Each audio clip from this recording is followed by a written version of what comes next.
మాట వర్తమానం అందించడానికి మన మధ్య సోదరు టి నవీన్ దయచేసి వచ్చి వేదిక మీదకి రావాలని మనం చేస్తున్నాను. అలాగే ప్రత్యేకమైన పాటలు పాడేవారు మొదటిగా సంధ్య వచ్చి పాట పాడతారు. నీలాంటి ప్రేమ ఈ లోకాన ఎవరైనా చూపరా, ఎవరైనా చూపరా.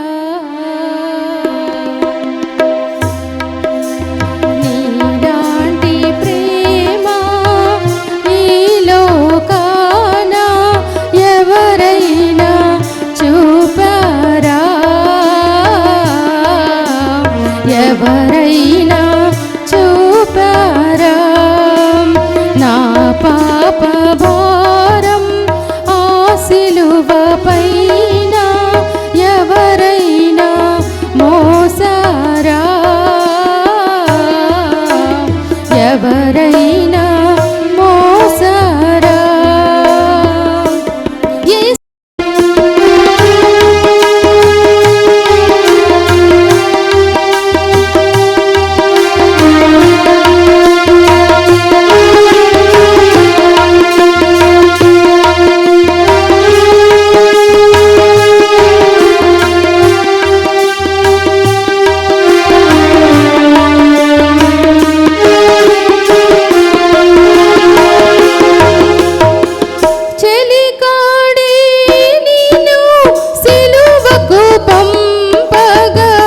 పరిసయ్యులే నీను పరిహసించగా,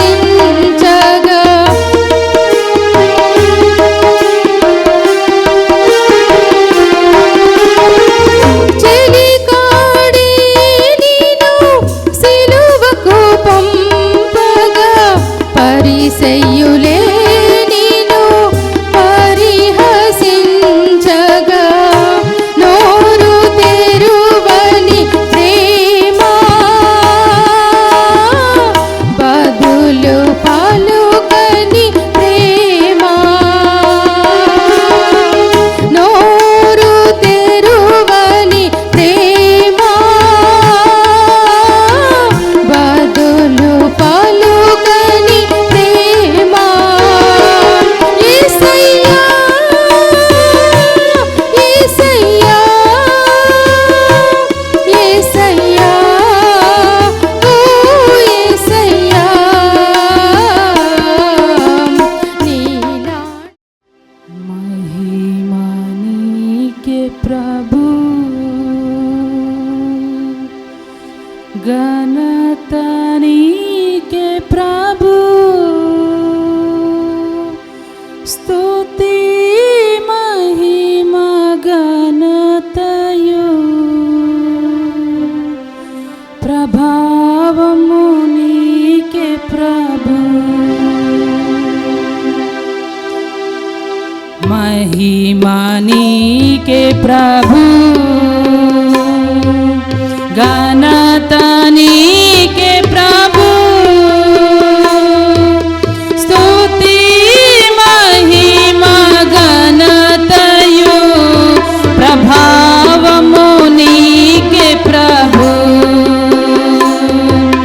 స్తుతి మహిమ ఘనతయు ప్రభావము నీకే ప్రభు.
వసించు అమరుండవే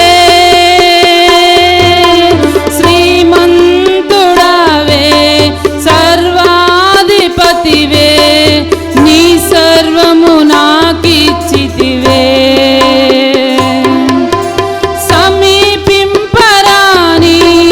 తేజస్సునందు వసించు అమరుండవే శ్రీమంతుడవే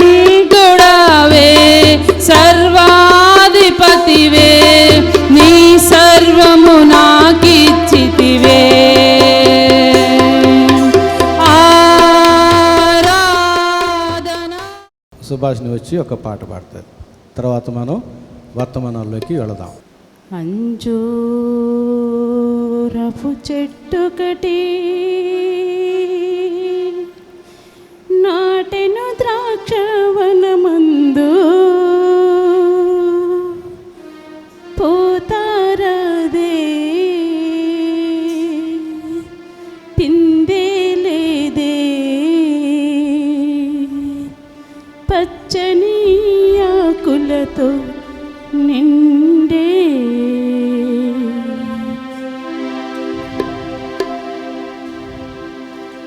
అంజూరపు చెట్టొకటి నాటెను ద్రాక్షవనమందు పోతారాదే పిందేలేదే పోతారాదే పిందేలేదే పచ్చని ఆకులతో నిండే పచ్చని ఆకులతో నిండే అంజూరపు చెట్టొకటి నాటెను ద్రాక్షవనమందు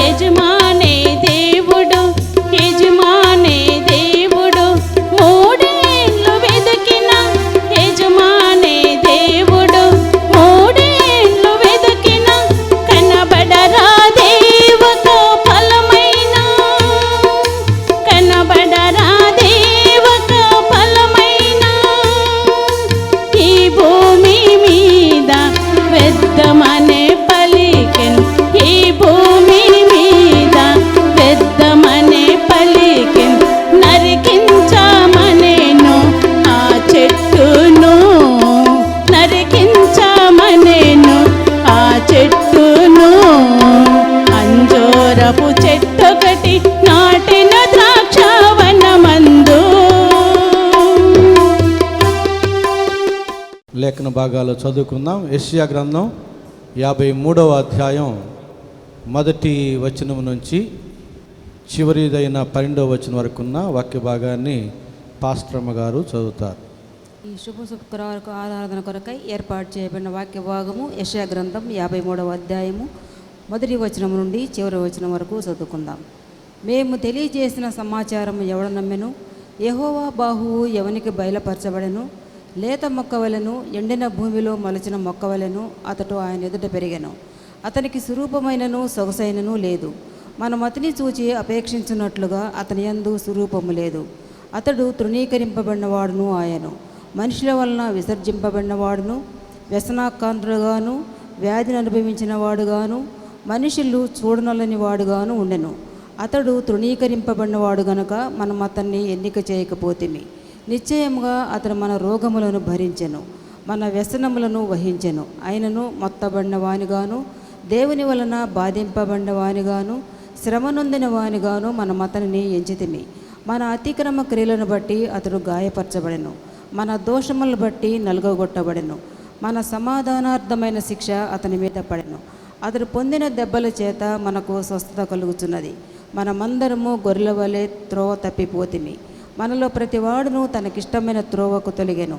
యెహోవా మన అందరి దోషము అతని మీద మోపెను. అతడు దౌర్జన్యము నొందెను, బాధింపబడినను అతను నోరు తెరవలేదు. వదకు తేపడు గొర్రెపిల్లయు బొచ్చు కత్తిరించువాని ఎదుట గొర్రెయు మౌనముగా ఉండునట్లు అతడు నోరు తెరవలేదు. అన్యాయపు తీర్పు నొందిన వాడై అతడు కొనిపోబడెను. అతడు నా జనుల అతిక్రమమును బట్టి మొత్తబడిన గదా. సజీవుల భూమిలో నుండి అతడు కొట్టివేయబడెను. అయినను అతని తరము వారిలో ఈ సంగతి ఆలోచించిన వారెవరు? అతడు మరణమైనప్పుడు భక్తిహీనులతో అతనికి సమాధి నియమింపబడెను. ధనవంతుని యొద్ద అతడు ఉంచబడెను.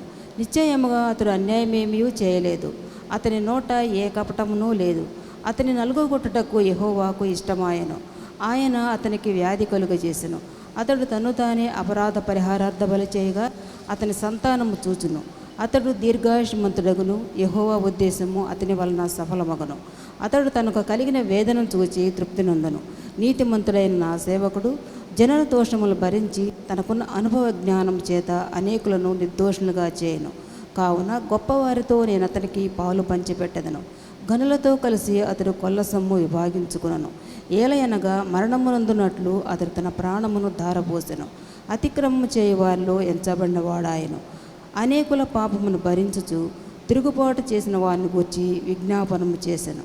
ఆమేన్. ఈ శుభ శుక్రవారపు ఆరాధనలో మొదటి మాట మనకు వర్తమానం అందించడానికి సహోదరు టి నవీన్. ముందుగా శుభ శుక్రవారంలో యేసుక్రీస్తు ప్రభుల వారు పలికిన మొట్టమొదటి మాటను మనం ధ్యానం చేసుకునే ముందు ఒక చిన్న ప్రార్థన చేసుకుందాం. పరిశుద్ధుడు, మహాగణుడు, మహోన్నతుడైన మా పరలోకపు తండ్రి, మా రక్షకుడైన క్రీస్తు ప్రభు సిలువలో పలికిన మొట్టమొదటి మాటను మేము ధ్యానం చేయించుండగా తండ్రి, నాకు కావాల్సిన ఆత్మీయ నడుపుదలను, జ్ఞానాన్ని మీరు నాకు దయచేయమని, నీ పూరగా నన్ను వాడుకోమని యేసునామంలో ఈ మనవి సమర్పించుతున్నాను తండ్రి. ఆమె.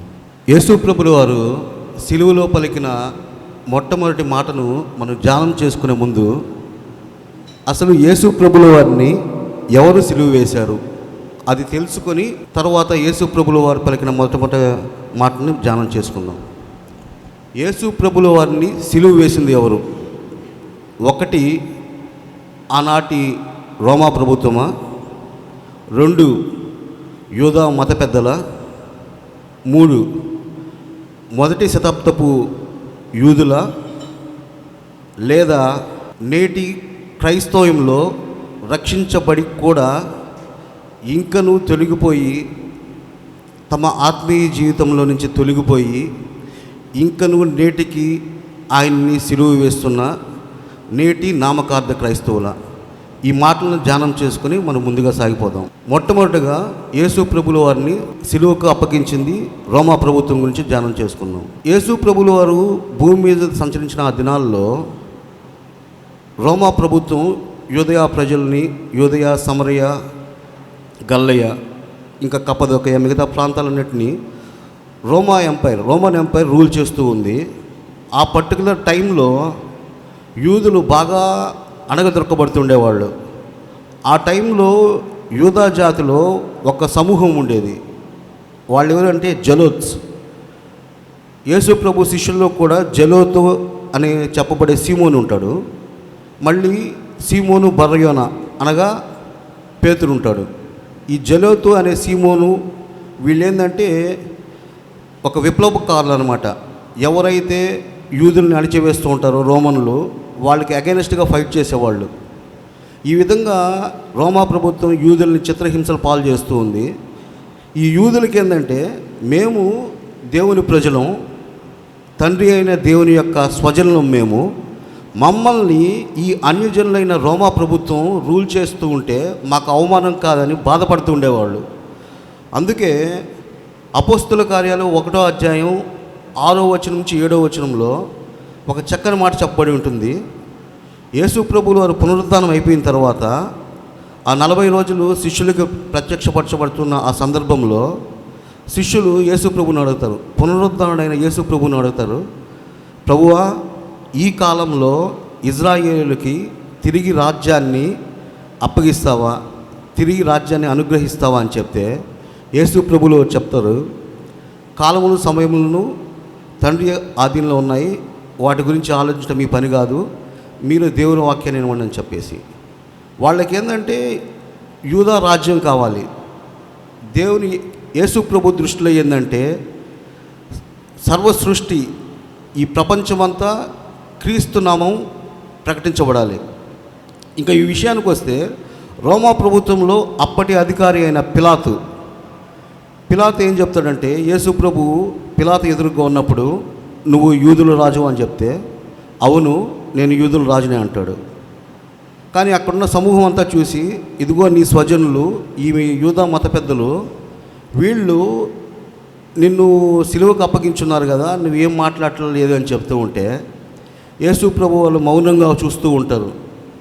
పిలాతు చెప్తాడు, ఇతని యందు నాకు ఏ దోషం కనిపించడం లేదు, ఈ నిరపరాధిని నేను శిక్షించను, నేను నిందారహితుడిని అయిపోతానని చెప్పేసి తన చేతులను కడుక్కొని అక్కడ ఉన్న జనసమూహం సిలువ వేయని కేకలు వేయుచుండగా అక్కడున్న జనసమూహాన్ని మెప్పించేదానికి ఉద్దేశంతో ఆ రోమా గవర్నర్ అయిన పిలాతు ప్రజల మనోభీష్టం మేరకు తన అధికారాన్ని ఉపయోగించి యేసు ప్రభువుల వారిని సిలువకు అప్పగిస్తాడు. నెక్స్ట్ రెండో వాళ్ళు ఎవరంటే యూదా మత పెద్దలు, ప్రధాన యాజకులు అవ్వచ్చు, శాస్త్రులు అవ్వచ్చు, పరిసయ్యులు అవ్వచ్చు. వీళ్ళంతా ఏంటంటే యేసు ప్రభువుల వారి కీర్తి దినదినం ప్రవర్ధమానం అవుతూ ఉంది. ఆయన కీర్తి నలుదిశల వ్యాప్తి చెందుతూ ఉంది. యూదయ దేశమంతా, సమరయ దేశమంతా, గల్లియా దేశమంతా వ్యాప్తి చెందుతూ ఉంది.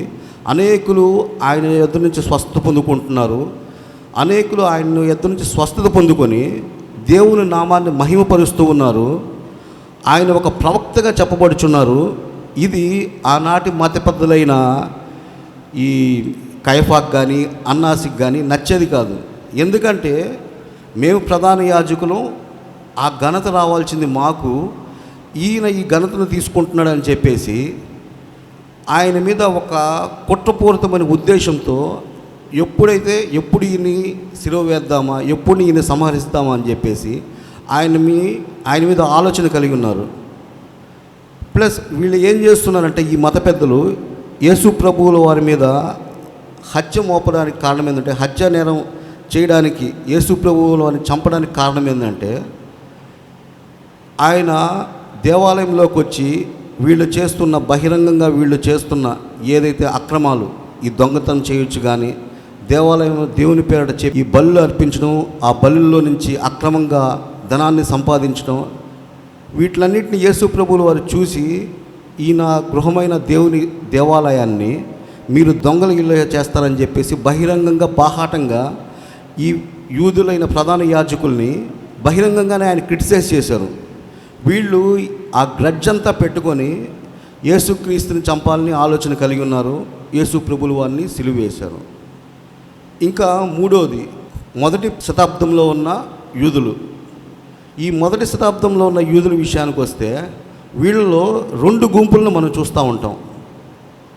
ఈ రెండు గుంపులు ఎవరంటే, ఒకరు ఈ పామ్ సండే రోజు యేసు ప్రభువుల వారు జయధ్వానాలు చేయబడుతూ యెరూషలేము గుమ్మంలోకి అడుగు పెడుతూ ఉంటే, జకర్యా గ్రంథం 9వ అధ్యాయం 9వ వచనం చెప్పబడినట్టు, ఇదిగో నీ రాజు నీతిపరుడును దీనుడై ఉండి గాడిద పిల్లను ఎక్కి ఈ యెరూషలేము మందిరంలోకి రాబోచున్నాడని చెప్తున్నప్పుడు, ప్రభువు పేరట వచ్చేవాడు స్తుతించబడుగాక అని చెప్పేసి ఒక జన సమూహం ఏంటంటే యేసు ప్రభువుని గూర్చి, క్రీస్తు ప్రభువుని గూర్చి జయధ్వానాలు చేస్తూ ఉన్నారు.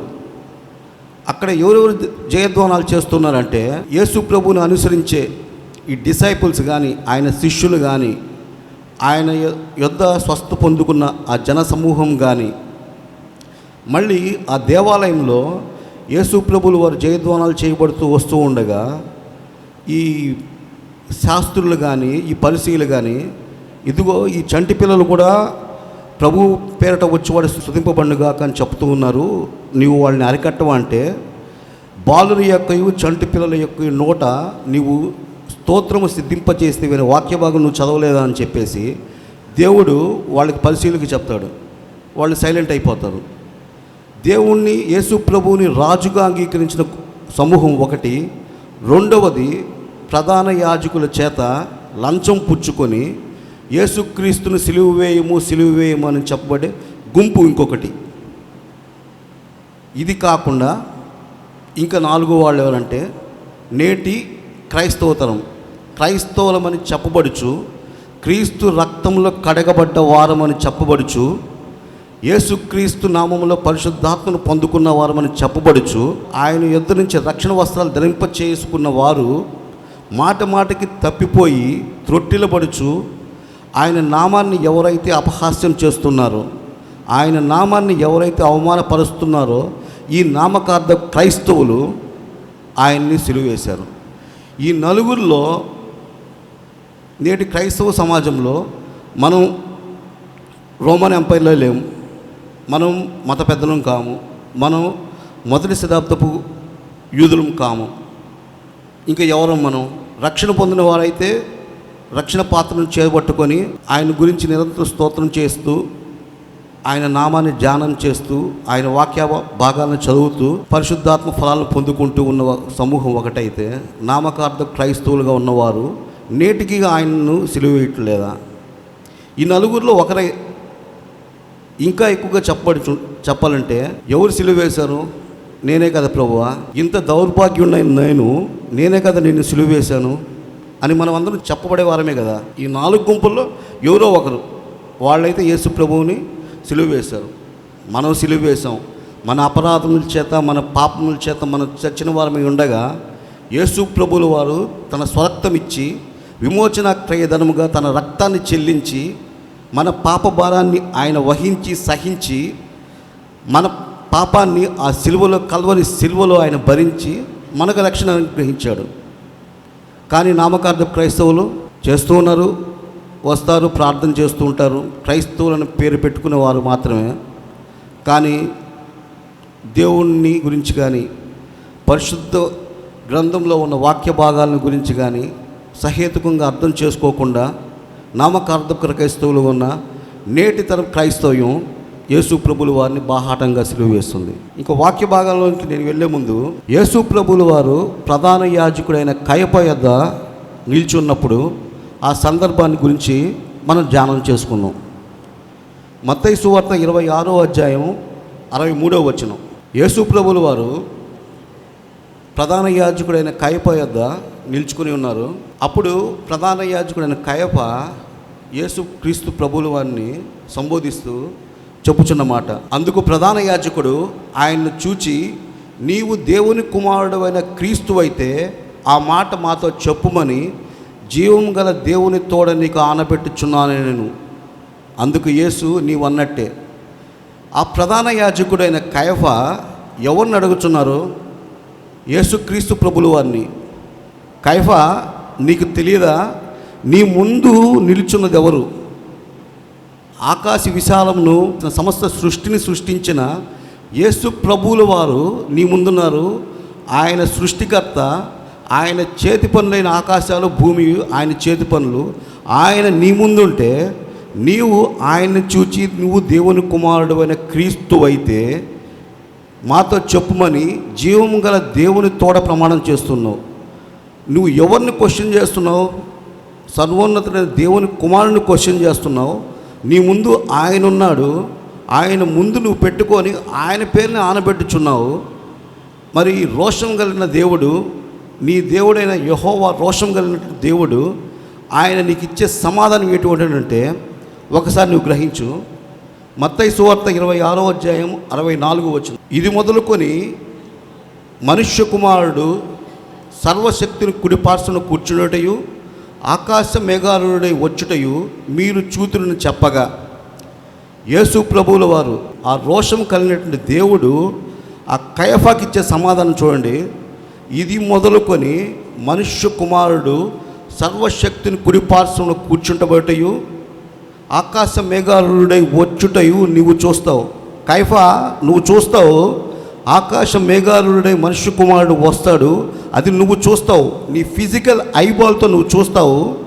మనుష్య కుమారుడు ధవళ సింహాసనం మీద కూర్చున్నప్పుడు సర్వ సృష్టికి, యావత్ సృష్టికి తీర్పు తీర్చబడిన ఆ సందర్భంలో, మనుషులందరికీ తీర్పు తీర్చబడిన ఆ సందర్భంలో నువ్వు కూడా చూస్తావు. మనుష్య కుమారుడు మేఘారుడై వస్తాడు, ఆయన సర్వశక్తిని కుడిపార్శ్వన కూర్చుంటాడు, నువ్వు చూస్తావు కయఫా, నువ్వు చూస్తావు అని చెప్పేసి యేసు ప్రభుల వారి సమాధానం. ఆ వెంటనే ఏం జరిగిందంటే, యేసు ప్రభులు వారు ఎప్పుడైతే ఈ సమాధానం చెప్పాడో ప్రధాన యాజకుడు ఏం చేశాడంటే 65వ వచనం, మత్తయి సువార్త 26వ అధ్యాయం 65వ వచనం. ప్రధాన యాజకుడు తన వస్త్రము చింపుకొని, వీడు దేవదూషణ చేసెను, మనకిక సాక్షులతో పని ఏమి, ఇదిగో మీరు వినుచున్నారు కదా అని చెప్పాను. ప్రధాన యాజకుడు తన వస్త్రం చింపేసుకున్నాడు. ఎప్పుడైతే యేసు ప్రభువుల వారు మనుష్య కుమారుడు మేఘారుడై తిరిగి వస్తాడు, సర్వశక్తిని కుడి పార్శ్వమున కూర్చున్నట్టు నువ్వు చూస్తావని చెప్పాడో, ఆ మాట చెప్పంగానే ఈ ప్రధాన యాజకుడైన కయఫ తన ప్రతిష్ఠిత వస్త్రాలను చించేసుకున్నాడు. చూడండి, లేవీకాండం 21వ అధ్యాయం 10వ వచనంలో ఒక మాట చెప్పబడి ఉంటుంది. లేవీకాండం 21వ అధ్యాయం 10వ వచనంలో, తన సహోదరులు యాజకుడైన ఒకడు ఎవని తల మీదైతే అభిషేక తైలం పోయబడుతుందో, ఎవరికైతే యాజక వస్త్రాలు వేయబడతాయో ఆ సహోదరుడు, ఆ ప్రధాన యాజకుడు తన తల కప్పులు తీయకూడదు, తన వస్త్రాలను చించుకొనకూడదు. ఎందుకంటే ఆ ప్రధాన యాజకుడు ధరించిన వస్త్రాలు ఏంటంటే ప్రతిష్ఠిత వస్త్రాలు. అవి మలిన వస్త్రాలు కావు, ప్రతిష్ఠితమైన వస్త్రాలు. సర్వోన్నతుడైన దేవునికి యాజకత్వం చేసే యాజకుడు ఆ మాట వినేసి ప్రధాన యాజకుడు తన వస్త్రాలను చించేసుకున్నాడు. తర్వాత ఈ ప్రధాన యాజకుడు ఏం చేశాడంటే, యేసు ప్రభువులు చేసిన ఫాల్స్ అలిగేషన్ ఏదైతే ఉందో, నిర్గమకాండ 23వ అధ్యాయం 1వ వచనంలో, లేని వార్తను పుట్టించకూడదు. నువ్వు యూదుడు అయితే, నువ్వు ధర్మశాస్త్రాన్ని నువ్వు చదివేవాడివైతే, యూదా మత గ్రంథమైన నువ్వు తోరా ఈ తనాక్ని నువ్వు చదివేవాడివైతే, యూదా మత గ్రంథమైన తనాక్లో 3 భాగాలు చేయబడతాయి. తోరా, మోషే ధర్మశాస్త్రం, పంచకాండాలు ప్లస్ నివియం అంటే ప్రవక్తల గ్రంథాలు, కెతూయం అంటే ఇతర రచనలు, ఇతర సాహిత్యాలు, కీర్తనలు కానీ, సామెతలు కానీ, పరమగీతాలు కానీ, ఇవి కెతూయం కిందకు వస్తాయి. ఈ తోరాను ఎవరైతే చదివే వాళ్ళైతే ఉన్నారో వీళ్ళకి బాగా తెలుసు, లేని వార్తను పుట్టించకూడదు, ప్లస్ అన్యాయపు సాక్ష్యం పలుకుటకై దుష్టునితో నువ్వు కలవకూడదు. ఈ ప్రధాన యాజకుడు లేని సాక్ష్యం పలుకుతున్నాడు. జన సమూహాన్ని అంతటినీ రేపేసి వాళ్ళకి లంచాలను ఇచ్చేసి యేసుక్రీస్తు ప్రభువుల వారి మీద ఫాల్స్ అలిగేషన్ చేపించేసి పిలాతుని ప్రేరేపించి ఆయన సిలువకు అప్పగించారు. ఇంతకీ మనం తెలుసుకోవాల్సిన మాట ఏంటంటే, ఎందుకు ఈ ప్రధాన యాజకుడు తన వస్త్రాన్ని చించుకున్నాడు? అంత పెద్ద మాట ఏం చెప్పాడు? మనుష్య కుమారుడు సర్వశక్తిని కుడిపార్చున కూర్చున్నటయు ఆకాశ మేఘారుడై వచ్చుట నువ్వు చూస్తావు అని చెప్పంగానే ఈ ప్రధాన యాజకుడు ఎందుకు వస్త్రం చించుకున్నాడు? ఎందుకు ఆ మాటకున్న ప్రాధాన్యత ఏంటి? ఇది గమనిస్తాం. ద్వితీయోపదేశకాండం 6వ అధ్యాయం 4వ వచనం, ఇజ్రాయేలు వినుము, నీ దేవుడైన యెహోవా అద్వితీయుడైన యెహోవా. ఇజ్రాయేలు వినుము, నీ దేవుడైన యెహోవా అద్వితీయుడైన యెహోవా.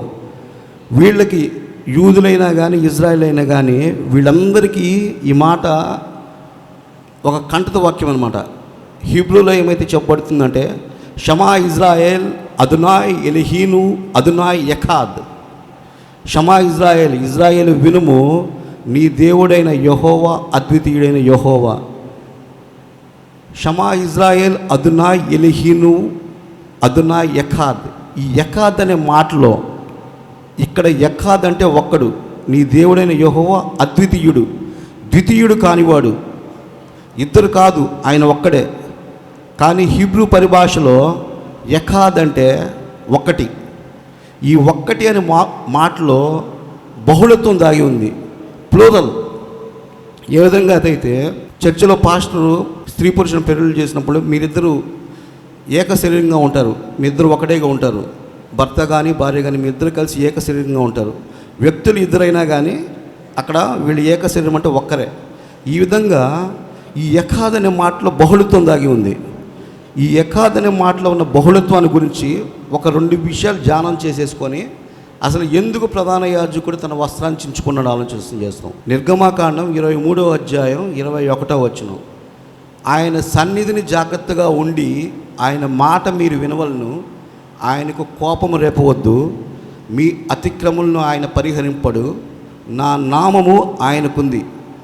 తండ్రి అయిన దేవుడు యెహోవా చెప్తున్నాడు, ఆయన సన్నిధిని యెహోవా చెప్తున్నాడు మోషేకి, అక్కడున్న ఇజ్రాయేల్ వాళ్ళందరికీ చెప్తున్నాడు ఆయన సన్నిధిని. ఎవరి సన్నిధిని? యెహోవా దూత సన్నిధిని. ఆయన సన్నిధిని జాగ్రత్తగా ఉండి ఆయన మాట మీరు వినవలను, ఆయనకు కోపం రేపవద్దు, మీ అతిక్రమలను ఆయన పరిహరింపడు, నా నామము ఆయనకుంది. ఎవరి నామము? తండ్రి అయిన దేవుని నామము. యెహోవా అనబడే నామము యెహోవా దూతకుంది. ఎవరు ఆ యెహోవా దూత?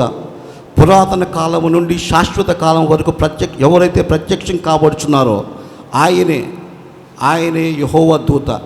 ఆయన యెహోవా దూత. ఆయనకున్న పేరు ఏంటి? ఆయన నామము, నా నామం ఆయనకుంది. యెహోవా నామము ఆయనకుంది. మళ్ళీ యోహాను సువార్త 14:26 ఆదరణకర్త అనగా తండ్రి నా నామమున పంపబడు పరిశుద్ధాత్మ సమస్తమును మీకు బోధించి నేను మీతో చెప్పిన సంగతులన్నింటినీ మీకు తెలియజేస్తాను. ఆదరణకర్త అనగా తండ్రి నా నామమున. ఇందాక ఇక్కడ ఏం జరిగింది? నిర్గమకాండంలో నా నామము యెహోవా చెప్తున్నారు, మోషేకి చెప్తున్నాడు. యెహోవా దూతకి ఆయన నామం పెట్టబడింది. యెహోవా దూతకి అంటే ఆయన నామం పెట్టబడింది, అంటే యెహోవా దూతకి యెహోవా అని పేరు పెట్టబడింది. ఇక్కడ ఆదరణకర్త అనగా తండ్రి అయిన యెహోవా నా నామమున, యెహోవా నామమున పంపబో పరిశుద్ధాత్మ. అర్థమవుతుంది కదా? తండ్రి అయిన దేవుడు యెహోవాయే, యెహోవా దూత కూడా యెహోవాయే, ఆదరణకర్త అయిన పరిశుద్ధాత్మ కూడా యెహోవాయే. అదే షమా ఇజ్రాయేల్ అదునా ఎల్హీను అదునా ఎకాద్. ఏకత్వంలో బహుళత్వం దాగి ఉన్న దేవుడు మన దేవుడు. తండ్రి దేవుడు, కుమారుడైన దేవుడు, పరిశుద్ధాత్ముడైన దేవుడు. యేసు ప్రభువులు బాప్తిసం తీసుకొని యోర్దాను నదిలో బాప్తిసం తీసుకొని తిరిగి వస్తున్న సందర్భంలో తండ్రి అయిన దేవుడు చెప్తాడు, ఈయన నా ప్రియకుమారుడు, ఈయన యందు నేను బహుగా ఆనందిస్తున్నాను అని తండ్రి అయిన దేవుడు చెప్తుంటే, యేసు ప్రభువుల వారు తన ప్రార్థనలో పరలోకమందు మా తండ్రి మీ నామం పరిశుద్ధపరచబడును గాక అని కుమారుడైన క్రీస్తు ప్రభు తండ్రి నామాన్ని పరిశుద్ధపరుస్తున్నాడు. పరిశుద్ధాత్మ దేవుడు ఏమైతే యేసు ప్రభు వారు యోర్దాను నదిని బాప్తిసం పొందబడిన తర్వాత తిరిగి వస్తున్నప్పుడు పావుల రూపంలో ఆయన తల మీద వాళ్తాడు. తల మీద వాలి ఆయన యొక్క సూచన తెలుపుతాడు. తండ్రి గొప్పవాడని కాదు, కుమారుడు గొప్పవాడని కాదు, పరిశుద్ధాత్ముడు గొప్పవాడని కాదు, ముగ్గురు సమానమే. వాళ్ళలో ఏ భేదము లేదు. తండ్రి యందు కుమారుడు ఆనందిస్తాడు, కుమారుని యందు తండ్రి ఆనందిస్తాడు. పరిశుద్ధాత్మ కుమారుడైన క్రీస్తుని మహిమపరుస్తాడు. క్రీస్తు ప్రభువు పరిశుద్ధాత్మను మహిమపరుస్తాడు. పరిశుద్ధాత్మను దుఃఖపరచకుడి అని ఒక వాక్య భాగాన్ని మనం చదువుతాం. ముగ్గురుగా ఉన్న దేవుడు, ముగ్గురు వ్యక్తులుగా ఉన్న ఒక దేవుడు, ఒక్కడుగా ఉనికిలో ఉన్న దేవుడు మన దేవుడు. ముగ్గురు వ్యక్తులు ఒక్క దేవునిగా ఉనికిలో ఉన్న దేవుణ్ణి మనం ఆరాధిస్తున్నాం. ఆయనే యెహోవా కానీ, యెహోవా దూత కానీ, ఆదరణకర్త అయిన దేవుడు కానీ. మళ్ళీ మత్తయి సువార్త 26:64 ఇది మొదలుకొని మనుష్య కుమారుడు సర్వశక్తిని కుడిపార్శ్వన కూర్చుండటయు ఆకాశ మేఘాలుడే వచ్చుటయు మీరు చూతురని చెప్పగా. ఎవరు ఈ మనుష్య కుమారుడు? యేసు ప్రభువుల వారు భూమి మీద సంచరించిన ఆ దినాల్లో తను తాను ఏమని రిప్రజెంట్ చేసుకున్నాడంటే సన్ ఆఫ్ గాడ్ అని రిప్రజెంట్ చేసుకోవాలి, దేవుని కుమారుడు అని రిప్రజెంట్ చేసుకోవాలి. మనుష్య కుమారుడిగా తను తాను రిప్రజెంట్ చేసుకున్నాడు.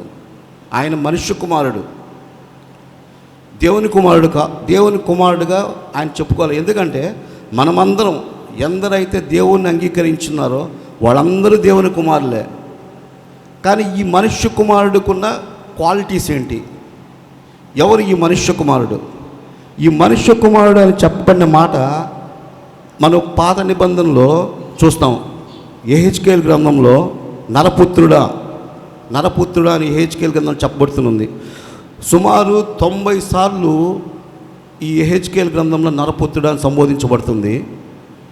మనుష్య కుమారుడు అని చెప్పేసి ఈ సువార్తల్లో గాస్పెల్స్లో దాదాపు 90 సార్లు యేసు ప్రభువుల వారు తను తాను మనుష్య కుమారుడిగా రిప్రజెంట్ చేసుకున్నారు. నరపుత్రుడన్నా మనుష్య కుమారుడన్నా ఒకటే మీనింగ్. దాంట్లో పోలిక ఏంటి? నరపుత్రుడు.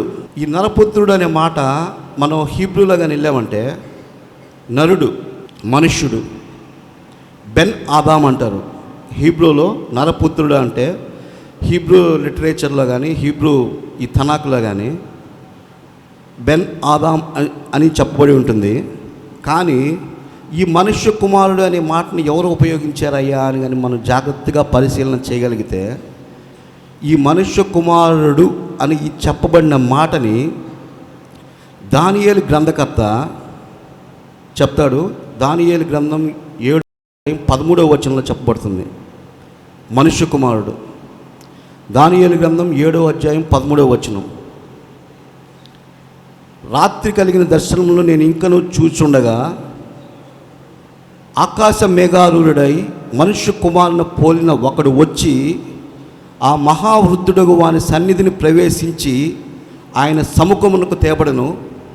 సకల జనములను, రాష్ట్రములను, ఆయన భాషలు మాట్లాడు వారు అందరూ ఆయన్ని సేవించినట్లు ప్రభుత్వమును, మహిమయు, ఆధిపత్యమును ఆయనకి ఇయ్యబడెను. ఆయన ప్రభుత్వం శాశ్వతమైనది, అది నశించిపోదు. ఆయన రాజ్యము శాశ్వతమైనది, అది తరతరములకు నిల్చును. దానియేలు గ్రంథకర్త మనుష్య కుమారుడు అనే మాటను పదప్రయోగాన్ని చేశాడు. ఈ మనుష్య కుమారుడు అనే మాట హీబ్రూ బైబిల్లో ఏమని ఉంటుందంటే బర్ అనాష్. ఎందుకంటే ఈయన మనుష్య కుమారుడు, ఈయన ఒక డివైన్ హ్యూమన్, మనుష్యుడు మాత్రమే కాదు, ఆయన 100% మానవుడు, 100% దేవుడు, ఒక డివైన్ హ్యూమన్. ఆయన దేవత్వం యొక్క సర్వ పరిపూర్ణత ఆయన ఎందుకు గుప్తమై ఉన్నది. అందుకే దానియేలు గ్రంథకర్త ఈ మాటని ఎక్కడ రాశాడంటే బర్ అనాష్. ఈ మాట ఏంటంటే ఇది అరామిక్ లిటరేచర్లో రాశాడు. మనం కానీ చూసినట్లయితే దానియేలు గ్రంథం 1:6 వచనం అనుకుంటా, దానియేలు కల్దీయుల భాషను అభ్యసించను అనే మాట రాయబడి ఉంటుంది. కల్దీయుల భాషను అభ్యసించిన దానియేలు ఈ మనుష్య కుమారుడిని దగ్గర బెన్ ఆదాం అని పెట్టకుండా రాయకుండా ఏమని రాశాడంటే బర్ అనాష్, మనుష్య కుమారుని పోలిన దైవత్వం యొక్క సర్వ పరిపూర్ణత కలిగిన ఒక మనుష్య కుమారుడు అనే ఒక మాటని యూజ్ చేశాడు అక్కడ. ఈ మనుష్య కుమారుడు దైవత్వం కలిగిన వాడు, ఈయన యొక్క రాజ్యం శాశ్వతమైనది. ఆకాశ మేఘారుడై అనాదిగా వచ్చిన ఆకాశ వాహనం ఎక్కి సంచరించేవాడు ఆయనే. ఇజ్రాయేలును ఎర్ర సముద్రం నడిపించినప్పుడు పగలు మేఘస్తంభంలోను, రాత్రి అగ్నిస్తంభంలోను నడిపించిన దేవుడు ఆయనే. సీనాయి పర్వతం మీద 70 మంది ఇజ్రాయేలీలకు, మోషే అహరోను 4 పిల్లలకు కారు మబ్బులో వారికి కనబడి వారితో మాట్లాడిన దేవుడు ఆయనే. యేసు ప్రభువుల వారు పునరుద్ధానమైనప్పుడు మేఘము చేత కొనిపోబడిన వాడు ఆయనే. ఆయన వాహనం ఏదంటే మేఘం ఆయన వాహనం. అనాదిగా వచ్చిన ఆకాశ వాహనాన్ని ఎక్కి సంచరించేవాడు ఆయన. ఏంటంటే ఇక్కడ చెప్పబడుతుంది దానియేలు గ్రంథం 7:13 వచనంలో ఆకాశ మేఘారూఢుడే మనుష్య కుమారుని పోలిన ఒకడు వచ్చి మహావృద్ధుడుగా వాని సన్నిధిని ప్రవేశించి. ఇక్కడ మళ్ళీ మహావృద్ధుడు అంటే తండ్రి అయిన దేవుడు మహావృద్ధుడు అయిపోయాడు అనుకోవద్దు. ఆయన దేవుడు, ఆత్మదేవుడు, కాలానికి అతీతుడు. ఆయన దర్శనంలో చెప్పబడుచున్నట్టు మహావృద్ధుడని చెప్పాడే కానీ తండ్రి అయిన దేవుడు వృద్ధుడైపోయాడని చెప్పేసి అనుకోవద్దు. మహావృద్ధుడుగా వాని సన్నిధిని ప్రవేశించి ఆయన సముఖము తెగబడను. సకల జనులు ప్రతి ఒక్కరు ఆయన వర్షిప్ చేయాల్సిందే.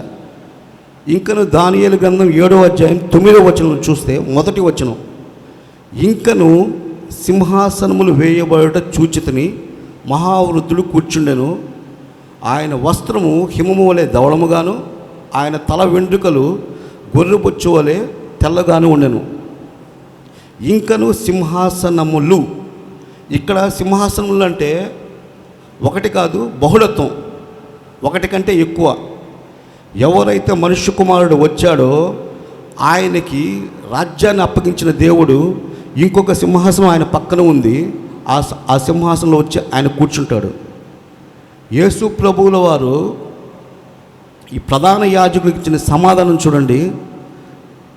మనుష్య కుమారుడు మేఘారూఢుడై వస్తాడు, సర్వశక్తిని కుడి పార్శ్వలో కూర్చుంటే ప్రతి ఒక్క నేత్రం చూస్తారు ఆయన్ని. ఇక్కడ యేసు ప్రభువులు వారు చెప్పిన సమాధానం 2 మెస్సాయన్ ప్రాఫెసీస్ని చెప్తున్నాడు ఆయన. ఒకటి దానియేలు గ్రంథం 7వ అధ్యాయం 13వ వచనం అయితే, రెండోది కీర్తనల గ్రంథం 110వ అధ్యాయం 1వ వచనం. ప్రభువు నా ప్రభువుతో ఇట్లా నేను నీ శత్రువులను నీ పాదములకు పీఠముగా చేయనంత వరకు నీవు నా కుడి పార్శ్వమున కూర్చుండమని చెప్పాను. ప్రభువు తండ్రి అయిన దేవుడు నా ప్రభు యేసు ప్రభువుతో క్రీస్తుతో చెప్తున్నాడు, నువ్వు నా కుడి పక్కన కూర్చో, నేను నీ శత్రువులు నీ పాదములకు పీఠంగా చేపట్టు వరకు నువ్వు నా కుడి పక్కన కూర్చుండమని చెప్పేశాడు. ఈ 2 మెస్సాయానిక్ ప్రాఫెసీస్ని ఎప్పుడైతే యేసు ప్రభువులు వారు చెప్పారో ఈ ప్రధాన యాజకుడికి అర్థమైపోయింది, ఈ మనుష్య కుమారుడు అంటే ఈయన ఒక డివైన్ హ్యూమన్ అని చెప్పేసి. ఈ మనుష్య కుమారుడు అనే మాట యేసు ప్రభువులు వారు తన శిష్యులతో చెప్పినప్పుడు శిష్యులు గ్రహించలా.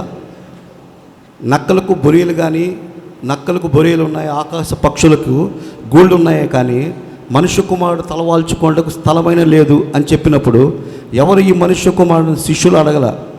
వాళ్ళు గ్రహించలేకపోయారు ఈ మనుష్య కుమారుడు ఎవరని చెప్పేసి. మళ్ళీ ఇంకొక దగ్గర ఆయన చెప్తాడు, మనుష్య కుమారుడు పరిచారం చేయుటకు రాలేదు కానీ పరిచారం చేయించుకోవటకు అనేకులకు ప్రతిగా అనేకులకు విమోచన క్రయదనముగా తన ప్రాణమునిచ్చుటకు వచ్చినని చెప్తాడు. ఈ మనుష్య కుమారుడు అనే మాట శిష్యులతో చెప్పినప్పుడు శిష్యులు గ్రహించలేకపోయారు, జనసమూహంతో చెప్పినప్పుడు జనసమూహం గ్రహించలేకపోయారు. కానీ ప్రధాన యాజకుడితో ఎప్పుడైతే ఈ మాట చెప్పాడో ప్రధాన యాజకుడు తన వస్త్రాన్ని చించుకున్నాడు. ఆ మనుష్య కుమారుడు ఎవరంటే ఈయనే ఈ క్రీస్తు ప్రభువు. ఈయన్ని మనము సిలువ వేశాం. మన పాపముల చేత మనం చచ్చిన వారమే ఉంటే ఆయన మన పాపాలను కడిగేదానికి వచ్చాడు, విమోచన క్రయదనకు తన రక్తాన్ని చెందించాడు, మనల్ని స్వతంత్రులుగా చేశాడు. ఇప్పుడు చివరిగా ఈ మనుష్య కుమారుడు గురించి అయిపోయింది. యేసు ప్రభువుల వారు సిలువలో పలికిన ఈ చివరి మాట, తండ్రి వీరేమి చేయుచున్నారో వీరెరుగురు గనుక వీరిని క్షమించుము. ఎవరు ఏం చేశారు, ఎందుకు క్షమించాలి, ఆయన ఎందుకు క్షమిస్తున్నాడు? ఇది ఒక సెల్ఫిష్ ప్రేయర్ చేస్తున్నాడు దేవుడు. ఏ విధంగా అయితే రక్తపు ముద్దగా సిలువలో వేలాడబడుచున్న యేసు ప్రభు, నెత్తుడు ముద్దగా సిలువలో వేలాడుతున్న యేసు ప్రభు, ఆకాశానికి భూమికి మధ్య వేలాడుతున్న యేసు ప్రభువుల వారిని ఆయన్ని చూస్తూ ఉంటే ఒక భక్తుడు చెప్తున్నాడు కదా, సిలువను చూచుకొలది శిల సమానమైన నా మనస్సు నలిగి కరిగి నీరగుచున్నది కదా. ఆ సిలువలో వేలాడుతున్న యేసు ప్రభువుల వారిని చూస్తూ ఉంటే నా బాల్య పాపంలో కానీ మనం చేసిన ప్రతి ఒక్క పాపాన్ని కానీ మనం తలుచుకుంటూ ఆ సిలువను తేరి చూస్తూ ఉంటే, ఆ సిలువను తదేకంగా చూస్తూ ఉంటే, ఆ సిలువను అదే రకంగా దృష్టించి చూస్తూ ఉంటే కఠినమైన నా హృదయం, పాషాణమైన నా హృదయం నలిగి కరిగి నీరగుచున్నదిరా అని చెప్పేసి ఒక భక్తుడు చెప్తాడు. అంతటి పరిశుద్ధుడైన దేవుడు తన మహిమను వదులుకొని, ఆయన మహిమ ఆకాశం కంటే మించినది, అంతటి మహోన్నతుడైన దేవుడు తన మహిమని అంతటిని వదులుకొని ఒక సూక్ష్మ రూపం ధరించి మానవుడిగా ధరించి నిన్ను నన్ను ఈ పాప దాస్యంలోంచి విడిపించడానికి ఆయన వచ్చి మన కోసం చనిపోయాడు. ఇక్కడ ఎవరిని ఆయన క్షమిస్తున్నాడంటే, మొట్టమొదటిగా ఆయన్ని సిలువ వేసిన రోమా సైనికుల్ని, ఆయన్ని కొరడాలతో కొట్టారు, ఒకటి తక్కువ 39 కొరడా దెబ్బలు కొట్టారు. ఆయన గడ్డాన్ని పీకేసిన రోమా సైనికుల్ని క్షమించాడు. ఆయన ముఖం మీద ఉమ్ము వేసిన రోమా సైనికుల్ని క్షమించేశాడు. ఆయన పక్కల బల్లెపు పోటీ వేసిన రోమా సైనికుల్ని క్షమించాడు. ఆయన తలకి ముళ్ళ కిరీటం వేసిన రోమా సైనికుల్ని క్షమించాడు. ఆయన వస్త్రాలను చీట్లు వేసి పంచుకున్న రోమా సైనికుల్ని క్షమించాడు ఆయన. రెండవది పిలాతుని క్షమించాడు. ఈ పిలాతు ఏం చేశాడంటే, ఆ జన సమూహం యొక్క కేకలు యేసు ప్రభువుని చంపండి చంపండి అని చెప్తే, ఆయన ఒక హోదాలో ఉండి ఆ జన సమూహాన్ని సంతోషపెట్టే ఉద్దేశంతో తన భార్య లేఖ ఇచ్చి పంపినా కానీ వాళ్ళని సంతోషపెట్టే ఉద్దేశంతో ఆయన్ని సిలువకు అప్పగించారు. కానీ ఈ నిరపరాధ రక్తం నా మీద నా పిల్లల మీద ఉండకుండా ఉండును గాక అని చెప్పేసి చేతులు కడుక్కున్నాడు. ఆ పిలాతు యొక్క కుంచిత స్వభావాన్ని గమనించి యేసు ప్రభువుల వారు పిలాతును క్షమించాడు. ఈ మత పెద్దలను క్షమించాడు. ఆనాటి మొదటి శతాబ్దపు యూదుల్ని క్షమించాడు. ఇంకా నేటికి నామకార్థ క్రైస్తవులుగా మనల్ని క్షమించాడు. అంతేగాక ఇంకను ఇప్పటికీ కూడా ఈ మాట వినబడుచూనే ఉంది. యేసు ప్రభువుల వారు క్షమించారు, స్టెఫను క్షమించాడు. తండ్రి వాళ్ళు ఏం చేయించున్నారో వాళ్ళని క్షమించండి నాయన, ఈ నిరపరాధ రక్తం వాళ్ళ మీద మోపొద్దని చెప్పేసి స్టెఫను క్షమించాడు. ఆదిమ అపోస్తలు క్షమించారు. ఆయన వీళ్ళని క్షమించేసి వీళ్ళకి తెలియదని చెప్పేసి గ్రాహం స్టైన్స్ యొక్క భార్య వాళ్ళని క్షమించింది. ఎవరినైతే అగ్ని ప్రమాదంతో తన భర్తని తన పిల్లల్ని చంపేశారో గ్రాహం స్టైన్స్ భార్య చంపిన వాళ్ళని క్షమించేసింది. తండ్రి వీరేమి చేయుచున్నారు, వీరు ఎరుగును కనుక వీరిని క్షమించుము. తండ్రి అయిన దేవుడు పరిశుద్ధుడైన క్రీస్తు ప్రభువు నేర్పిన మనకు ఈ పాఠం నేటికి వినబడుతుందంటే క్రీస్తు యొక్క దైవత్వంలో కూడిన గొప్ప లక్షణాలని మనం గమనించాలని ఈ గుడ్ ఫ్రైడే ద్వారా అందరికీ తెలియజేస్తూ నాకు ఈ సమయాన్ని ఇచ్చిన పాస్టర్ గారికి, సంఘానికి కృతజ్ఞతలు థ్యాంక్స్ చెప్తున్నాను. అభినందిస్తున్నాను నేను నవీన్. దేవుడిని నువ్వు దీవించును గాక.